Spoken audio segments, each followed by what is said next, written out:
The room was silent, very silent. 12 alien leaders sat around a glowing table. Each one was from a different species, powerful and old. They had seen many wars. They had destroyed many planets. But today, they were afraid.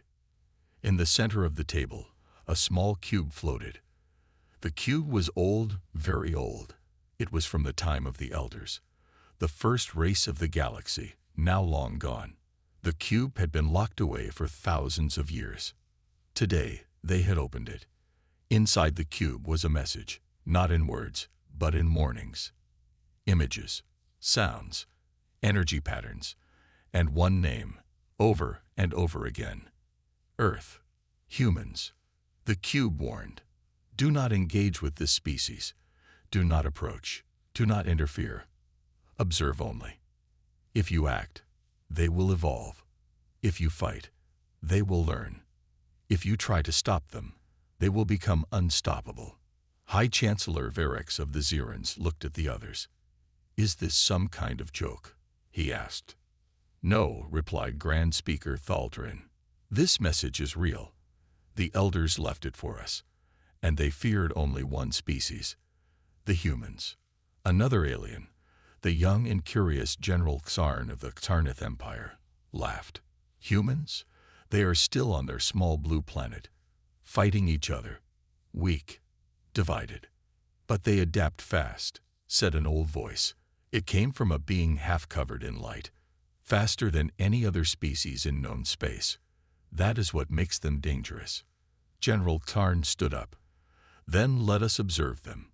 Maybe the Elders were wrong. The others remained silent. Xarn left the room.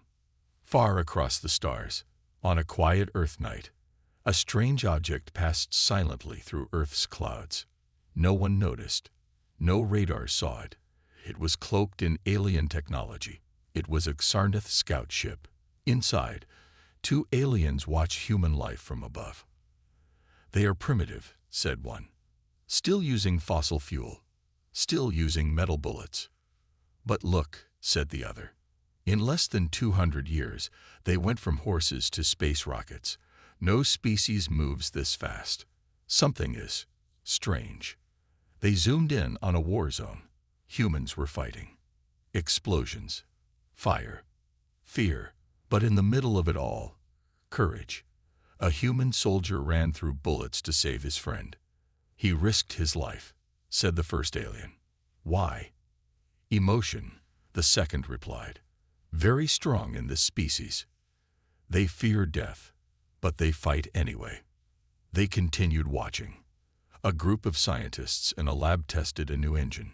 It was a small device, but it showed signs of energy manipulation that almost matched level 3 alien tech. They don't even understand what they are doing, yet they keep improving it. Should we report this to General Xarn? No, the second alien said. Let's watch more. I want to understand. Back in space, days later, the scout ship returned, but only one alien came back. He looked terrified. They saw us, he said. What? They detected our signal. We were invisible, but they found us. They shot something. We escaped. Barely. What did you learn? General Xarn asked. The alien looked around the room. They are not like others. They grow from chaos. They are violent, but also creative. They fear, but they fight. And the worst part, everyone leaned in. They copy everything. They copy our signal. They are trying to decode it. General Xarn frowned, but their minds are not evolved enough. The alien shook his head. That's what we thought, but they are learning faster than we expected. General Xarn turned to his commanders. Prepare a full observation fleet. Keep hidden. No contact. We need to know more. But sir, one of them said, what if the Elders were right? General Xarn looked out into space. Then it may already be too late. General Xarn sat inside the Xarneth command ship, watching Earth on the holographic screen. His eyes were focused. Send the contact probe, he ordered. The council had warned him. Do not engage. Observe only. But Xarn believed the elders were wrong. We are smarter. We are stronger. We can control them, he thought. The contact probe was small, fast, and full of advanced tech. It looked like a shooting star as it entered Earth's atmosphere. It landed silently in a forest near a small town. On Earth. It was late at night. A group of campers near the forest saw a flash of light. Was that a meteor? One of them asked. Another camper ran toward the forest with a flashlight. Let's go see. They found the probe, half buried in the dirt, glowing faintly. It made soft, strange sounds. Is this a satellite? No, it's not from here. One camper touched it. The probe suddenly lit up. A beam of blue light scanned the group. Then it sent a signal to the command ship. Intelligent life detected. Language structure. Complex. Emotional response. Strong. Curiosity. High. Back in space, General Xarn smiled. Begin Phase 2. Inside a secret military base, American satellites picked up the landing. An officer shouted, "Unidentified object in Sector 17." Within minutes, black vans surrounded the forest. Soldiers in masks took control. The campers were taken away for questioning. The probe was moved to the base for study.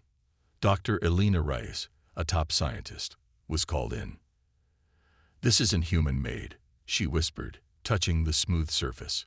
"It's alien." The device suddenly activated. A hologram appeared, an alien map with Earth in the center. Dr. Rice stared in shock. "They're watching us." In space, General Xarn watched the feed from the probe. They found it. "Let's send the scout team," he said. 3 Xarneth scouts in stealth suits were launched toward Earth. Their mission: observe and communicate, if possible. But something went wrong. Hours later, on Earth, the scout team landed in a desert area near a human military test site. They moved quickly, unseen. Their tech made them invisible to the naked eye, but not to the humans. A human radar station picked up anomalies, unusual heat signatures, glitches in security cameras, whispers on radio signals. "Something's moving out there," a guard said. Soldiers were sent.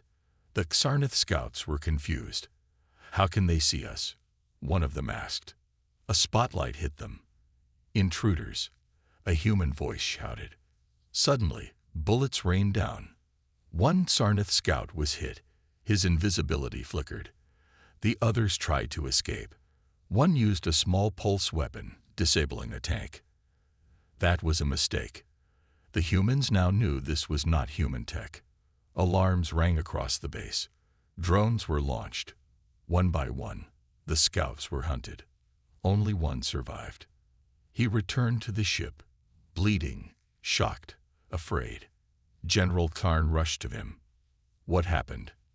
"They fought back. Fast, brutal. No hesitation." The scout gasped. "But they should be centuries behind us." The scout looked up. "No, they think differently. They act faster. And the worst part." He pointed to a screen. "They copied our weapons signal. They're trying to understand it. Right now." In the lab, Earth, Dr. Reyes and her team worked nonstop. "This device reacts to human thoughts," she said. "We don't fully understand it, but we're learning." One assistant looked at a monitor. "Ma'am, we translated some of the data. There's a message." He pressed play. A voice spoke in broken English. "We came in peace. Do not fear." Dr. Reyes narrowed her eyes.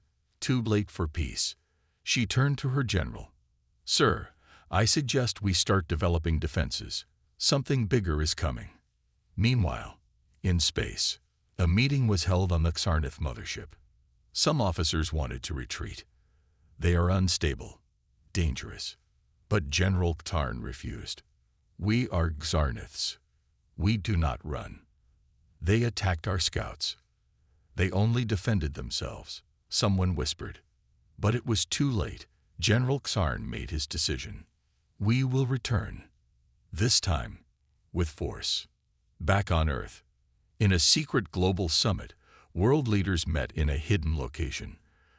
The footage of the alien probe and scout was shown. "We are not alone," said one president, "but we are not weak."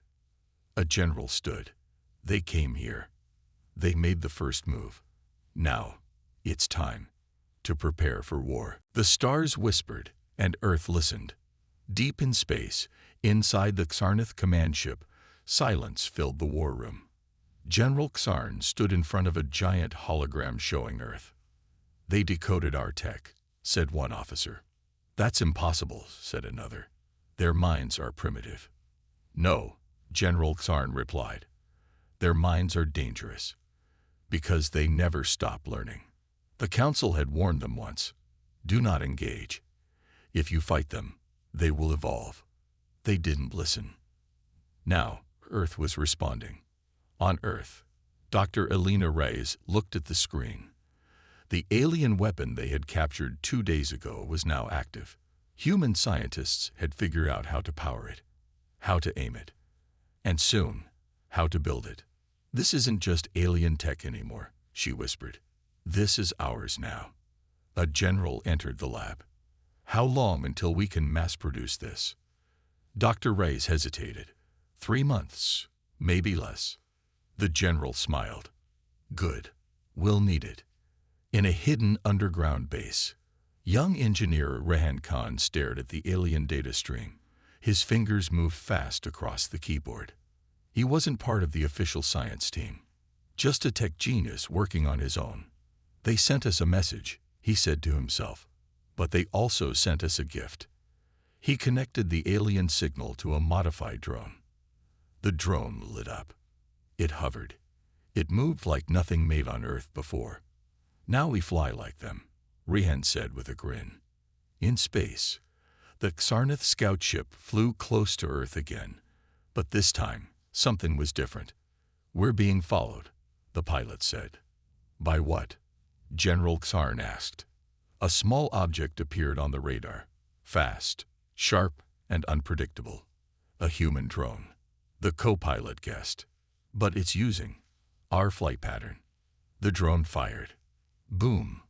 The scout ship shook. The drone disappeared before they could react.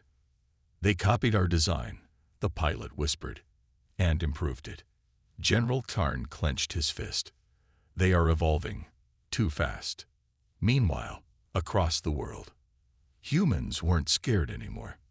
They were building, learning, uniting. World leaders stopped arguing. Military scientists from different countries began sharing information. For the first time in history, the nations of Earth were working together. A new lab was built on Antarctica, hidden from satellites, underground, powered by alien tech. They called it Project Titan. Inside, humans were training with new weapons, new drones, new ships, designed from alien blueprints. One soldier said, "We used to fight each other. Now we fight for each other." In orbit, a message was sent. Earth broadcasted a signal toward deep space. It was simple, strong, and direct. "We know you're watching. We're not afraid. You came to test us. Now it's our turn." Back on the Cybernetic command ship, alarms rang. They sent a message to us. How did they find our location? They hacked our relay system, using their own satellites. General Xarn was silent. "They turned our signal against us," someone said. Another officer whispered, "The elders were right." Flashback, Elder Archive, 2,000 years ago. A glowing figure spoke in an ancient language. "They grow in chaos. They evolve from pain. They are not the strongest, but they never stay weak. Do not wake them before they are ready. If you do, they will pass you." Back to present. General Xarn called for emergency war council. "They have turned fear into fire, knowledge into weapons. We gave them sparks, and they made a storm. Should we strike now?" One commander asked. "No," said Xarn. "We watch, we wait. One mistake, and we lose everything. Earth. Project Titan, Phase 2. Dr. Reyes looked at the test chamber. A human pilot sat in a cockpit, inside the first Earth-built hybrid ship. The ship lifted. Smooth. Silent. "It flies," the pilot said, "like it's alive." Cheers erupted. Dr. Reyes spoke to the team. "We are not catching up. We're running beside them now." Outside the chamber, Rehan Khan whispered to a friend, "No, we're getting ready to pass them." Final scene. Earth's orbit. An alien spy satellite was quietly watching Earth, recording progress. Suddenly, it shut down. Something jammed it. A shadow passed by, a new kind of satellite. It wasn't alien. It was human. It opened a small hatch, revealing a laser. Then it sent a final signal to the Xarnith fleet. "Your turn is over. Ours has just begun." Silence no longer means safety. General Xarn stared at the dark screen. Their spy satellite had gone silent. No signal. No data. No warning. "It was destroyed," said an officer. "By what?" Xarn asked. A pause. A human satellite, with weapons. Gasps filled the room.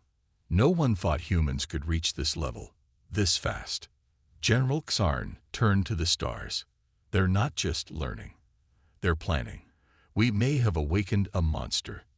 Meanwhile, on Earth, Project Titan, Day 100. The mood was serious inside the underground control room. Dr. Reyes stood before the world's top military commanders. She pressed a button, and a screen lit up. Target, Xarnith Relay Station, just outside Saturn. A murmur passed through the room. "We found one of their communication hubs," she said. "It connects their entire fleet. If we take it out, we stop them from calling reinforcements." A general added. A question rose. "Are we ready to strike first?" Rehan Khan, standing near the back, finally spoke. "Strike now, or wait for them to hit us harder." Silence. Then a nod from the top commander. "Prepare the Titan fleet." Earth's orbit, 3 days later. 7 ships floated above the planet. Not alien. Human. Each ship was built from human steel and alien tech. Small, fast, powerful. The first generation of hybrid warships. They carried Earth's hope. Inside the lead ship, named Valkyrie 1, Commander Sarah Malik tightened her gloves. She looked at her crew. First contact was theirs. First damage. Theirs too. But first strike. She smiled. "That's ours." Xarnith Relay Station, near Saturn. The station was quiet, drifting among Saturn's rings. It didn't expect war. Suddenly, boom. One side exploded. Sirens screamed. Shields went up. Too late. The human fleet attacked with precision. Drones flew in all directions. Laser bursts. EMP blasts. Silence followed. Inside the control room, an alien officer screamed, "Who's attacking us?" Another shouted, "Unknown signature. Wait. It's human." On the ground in Xarnith command ship, General Xarn received the emergency alert. "What do you mean they struck first?" "Earth launched an attack on our relay station. We lost communication, and half the station." "They're not supposed to be this bold." A chilling voice echoed in the room. "They're not afraid anymore." Back in Earth's Titan fleet, one by one, the human ships retreated after completing the mission. Commander Sarah Malik reported, "Target neutralized. Casualties, 0." On Earth, the command room erupted in silent pride. Dr. Rice stared at the screen. "They thought we would always defend. They never thought we would attack." Somewhere deeper in space, another alien species, older than the Xarniths, picked up the human fleet signal. The beings watched the footage. One of them whispered, "They're waking up. The fire we feared has begun." General Xarn's war room, emergency meeting. He slammed his fist on the table. "We warned them. We gave them a chance. They responded with fire." One admiral said, They are still weaker than us. Not for long, Xarn replied. We fight now, or we fall later. A war vote was called. The result, unanimous. General Xarn turned to his commanders. Prepare the invasion. Earth has made their move.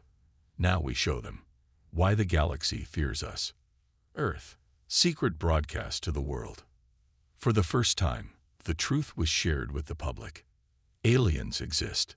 They attacked us first. But now, humanity had struck back. People didn't panic. They united. Men, women, scientists, soldiers, and even children started helping however they could. Factories shifted to building more tech. Students learned alien languages. Hackers formed secret cyber units. One message echoed across the globe. We are not victims. We are not prey. We are the storm. Location, deep space. Unknown coordinates. Setting, inside an ancient, silent alien observation ship. The camera moves slowly through darkness. No lights. No sound. Only stars glowing outside the giant observation window. Inside, a strange old alien creature sits on a throne of metal and stone. Its eyes glow faintly. It has been watching, waiting, recording. Suddenly, a hologram appears before it, showing footage from Earth. Humans firing alien weapons. Hybrid ships flying over Saturn. Xarnath relay station exploding. The human flag planted on space debris. The ancient being leans forward. He speaks in a deep, slow voice, echoing across the empty hall. It has begun. He waves his hand, and dozens of screens light up, showing alien species across the galaxy, all watching Earth. Some are afraid. Some are curious. Some are preparing their own weapons. Then the old being speaks again, softly, but with power. The others thought Earth was just another wild planet. But now they all see. He stands up slowly, revealing massive scars across his chest. They are not the strongest. They are not the oldest. But they are the most dangerous. Because they never stop learning. Never stop fighting. The Xarnaths have made a mistake. Now, the galaxy must decide. He turns to the stars, eyes glowing brighter now. Will we face them? Or will we kneel before them? Because soon, he raises a long finger, pointing toward the glowing blue Earth on the screen. The humans will not come in peace. They will come as kings. The screen fades to black. A faint sound plays in the distance, the heartbeat of Earth, growing louder.